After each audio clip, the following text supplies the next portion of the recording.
మీకు నచ్చిన డైరెక్టర్ అండి ఇప్పుడు ప్రజెంట్ డైరెక్టర్స్లో? యాక్చువల్లీ నాకు ఫారిన్ ఫిల్మ్స్ ఎక్కువ, నేను తెలుగు అసలు నేను చూడను సినిమా. మరి రాజమౌళి గారి గురించి బాగా చెప్తారు కదా మీరు? ఓకే, రాజమౌళి సినిమా కన్నా నేను అప్పుడు చెప్పాను, నేను రామ్యూజియంలో నేను చెప్పినప్పుడు కూడా బాహుబలి చూడమని చెప్పాను నేను. Okay, I like his vision, I like the way that is taking forward cinema. నాకు సినిమాలో ఇష్యూస్ ఉండొచ్చు, okay, as a film maker, as a visionary, as a person అంటే ఒక లిమిట్స్ని పుష్ చేస్తున్న మనిషిగా నాకు చాలా రెస్పెక్ట్ రాజమౌళి అంటే. And me close friend Satyendra గారు, ఆయన గురించి నాకు చాలామంది తెలియదు, నాకు తెలియదు, బట్ తెలుసుకోవాలని ఇంట్రెస్ట్ కొద్దిగా అడుగుతున్నాను. ఏంటి ఆయన మీ రిలేషన్, ఎలాంటి relation? Satyendra is almost like a teacher. ఒక అంటే టీచర్ అనే వర్డ్ నాకు ఇష్టం ఉండదు, but I would say that Satyendra నాకు కలవకపోతే నా లైఫ్లో ఏదో నాలో ఒక డిఫరెన్స్ ఉండేది. ఏం డిఫరెన్స్ అనేది కూడా నాకు తెలియదు.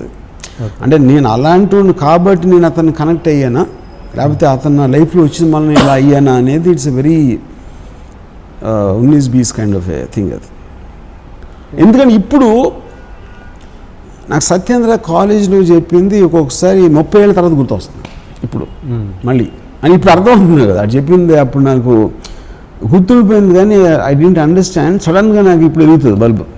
ఓకే, యూనో, అంటే is the most intelligent man ever met in my life. నేను మెట్ అంటే ఐఎమ్ ఇంక్లూడింగ్ నేను చదివిన పుస్తకాలు కానీ నేను విన్న వ్యక్తుల గురించి, వాళ్ళందరికన్నా is a superior person, you know.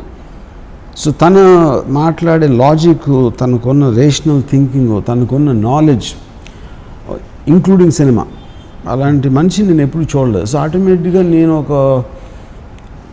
నేను అసలు ఎవరికి ఇంటిమిడేట్ అవ్వను.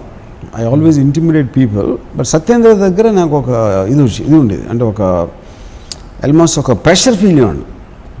అంటే తను ఇంప్రెస్ చేయాలి, లేకపోతే నేనంటే తను ఏమన్నా అనుకుంటాడా అంటే నన్ను ఎదవనుకుంటాడా ఇలా చెప్తే అని, అంటే కంటిన్యూస్గా తన ఎండార్స్మెంట్ కోసం ట్రై చేసేవాడిని. తనతో ఉన్న పరిచయం ఉన్నాను. అప్పుడు అంత ఇంటిమిడేషను నా లైఫ్లో ఎప్పుడు ఎవరితో ఫీల్ అవ్వలేను. ఇప్పటికీ టచ్లో ఉంటారా మీరు? Very rare. ఎక్కడండి ఇప్పుడు ఆయన ఉండేది? ఎక్కడ ఆయన? ఇప్పుడు విజయవాడలో ఈజ్ ఇంజనీరింగ్ కాలేజ్లో ప్రొఫెసర్.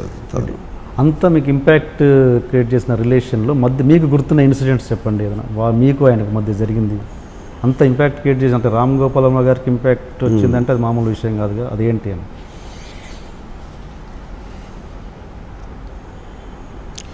ఒకరోజు నేను విజయవాడలో ఊర్వశి థియేటర్లో పాపియాన్ సినిమా ఇవ్వడం వెళ్ళాం ఎదరం. Satyendra already popular. ఇది కాలేజ్లో ఈ వాజ్ చాలా ఎక్స్ట్రాడినరీ ఇంటెలిజెంట్ అనేది లెక్చరర్స్లో కానీ స్టాఫ్లో కానీ ఉండేది, ఆ రెప్యుటేషన్ ఉండేది. అదే క్లాస్లో కూడా ఎలా చేస్తాడంటే టూత్ పేస్ట్ జైలు పెట్టిన వచ్చాడు. అంటే టూత్ పేస్ట్ కదా, టూత్ బ్రష్. అంటే పళ్ళు తోముకుని ఆ బ్రష్లో పెట్టుకుని హవాయి చెప్పు వేసుకుని వస్తున్నాడు కాలేజ్కి.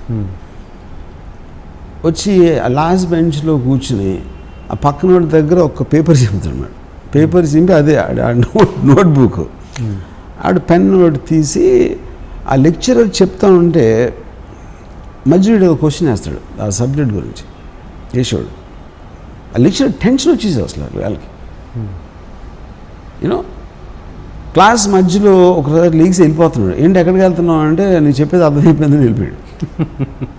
అంటే ఇప్పుడు వీళ్ళందరికీ నువ్వు అర్థం చేసి చెప్పి ఆ టైం నేను వేస్ట్ చేయనని చెప్పి వెళ్ళిపోయాడు. ఇలాంటి ఇన్సిడెంట్లు చాలా జరిగింది సత్యేంద్రతో. ఒకరోజు ఊర్వశి థియేటర్లో పాపియాన్ అని సినిమా ఇవ్వడం వెళ్ళాను. అంటే ఈ ఇంటర్వెల్లో ప్రిన్సిపల్ గారు వచ్చారు, కాలేజ్ ప్రిన్సిపల్. ఇంటర్వెల్లో కాలేజ్ ప్రిన్సిపల్ ఆయన కూడా వచ్చి సినిమా ఇవ్వడానికి, మా కాలేజ్ ప్రిన్సిపల్. అప్పుడు మా ఎగ్జామ్స్ జరుగుతున్నాయి.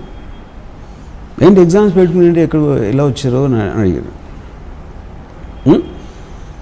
అంటే అది సత్యేంద్ర తెలిసింది because of his reputation and all that. And Satyendra side కాలేజ్లో మీ కాలేజ్ చదువులు కన్నా దీంట్లో నేర్చుకోవాల్సింది ఎక్కువ. నేను 7వ సారి వస్తున్నాను. నాకేం అనిపించలేదే అంత ఇందులో అన్నారు. మీకు అనిపించింది ఏదో నాకు అనిపించింది. సో ఆ కనిపించి మీకు ఏదో కనిపించినప్పుడు 7 సార్లు చూడాల్సిన అవసరం ఏంటన్నా మా principal. Why do fuck your wife everyday అన్నాడు. So the point is, and you will say it with such intensity, మీకు ఇంటిమిడేట్ అయిపోతుంది. You won't even take it as an offence. You know అంటే ఈడు సత్యేంద్ర టైంలో నాకు తెలిసి ఒక 20 years ఉంటాడు ఏజ్, మేబీ 19. అండ్ మా ప్రిన్సిపల్ గారికి ఒక 50 ఏళ్ళు ఉంటాయి. ఇంకొక స్టూడెంట్ నేను తెలియదు ఆయనకి, మా ప్రిన్సిపల్ గారికి. నేనైతే సత్యేంద్ర ఫ్రెండ్ పక్కన I'm just anger on. Why do fuck your wife every day అని అడిగి చూస్తున్నాను మహా. ఆయన అలా వెళ్ళిపోయారు తిరిగి. తర్వాత 5-6 years అయిన తర్వాత ఆయన రిటైర్ అయిపోయి 10 years తర్వాత నేను మరువలేని ఒక విద్యార్థి అని సత్యేంద్ర మీద ఒక వ్యాసం రాశారు ఒక బుక్ కోసం. అంత ట్రెమెండస్ ఇంపాక్ట్ క్రియేట్ చేశాడు తను. సో అలాగే నాకు ఎంత ఇన్ఫ్లుయెన్స్ ఉందంటే సత్యేంద్ర నుంచి, నేను ఒక్కొక్కసారి నేను ఫ్రెండ్స్తోనో లేకపోతే ఎవరితో కూర్చుని మేబీ ఒక 9:30కి స్టార్ట్ చేసి 3:30 వరకు మాట్లాడింది సత్యేంద్ర గురించి. తనకి నాకు ఉన్న అనుభవాలు కానీ తనకున్న అంటే ఇప్పుడు ఏంటి తన ఏజ్ ఆఫ్ అంటే నాకు 2 years జూనియర్ అతను. నేను ఇంజనీరింగ్ కాలేజ్ 3rd yearలో ఉన్నప్పుడు తను ఫస్ట్ ఇయర్ జాయిన్ అయ్యాడు. అంటే నాకు తెలిసి మ్యాక్సిమం 17-18 ఉంటుంది ఏజ్ అప్పుడు సత్యేంద్ర. 17-18 ఏజ్లో already Friedrich Nietzsche, Ayn Rand, Arthur Schopenhauer, Descartes మొత్తం బుక్స్ అని చదివేశాడు. ఇంగ్లీష్ నాలెడ్జ్ తనకి ఆ టైంలో ఉన్నది ఇన్ని సంవత్సరాల తర్వాత నేను ఇంతవరకు ఎవరిని చూడలేదు. చాలామంది నా ఇంగ్లీషు గొప్పగా అనుకుంటారు. నేను సత్యేంద్ర ఉండి ఇంగ్లీష్ మాట్లాడలేను, నాకు భయం వేస్తుంది అర్థం మాట్లాడటం. ఎందుకంటే నాకు తెలుసు కాబట్టి నా నాలెడ్జ్ కొన్న లిమిటేషన్. సో వైజాగ్ నుంచి వచ్చినోడు 1983లో అసలు అంత నాలెడ్జ్ ఎలాగ పాసిబుల్ అనేది నాకు బిగ్గెస్ట్ మిస్టరీ అది అంతవరకు. కానీ నేను అప్డేట్ అయింది మాత్రం సత్యేంద్ర గురించి. నేను అసలు ఫస్ట్ టైం ఫిలాసఫీ బుక్ చదివింది సత్యేంద్ర మౌలానా. ఫిలాసఫీ అన్న మాట వినింది సత్యేంద్ర మౌలానా. ఓకే, ఈ క్రాస్ క్వశ్చనింగ్ లేకపోతే అనలిటికల్ వే ఆఫ్ థింకింగ్ అనేది ఫస్ట్ నాకు అర్థమైంది Satyendra Maulana. So that impact is tremendously there on.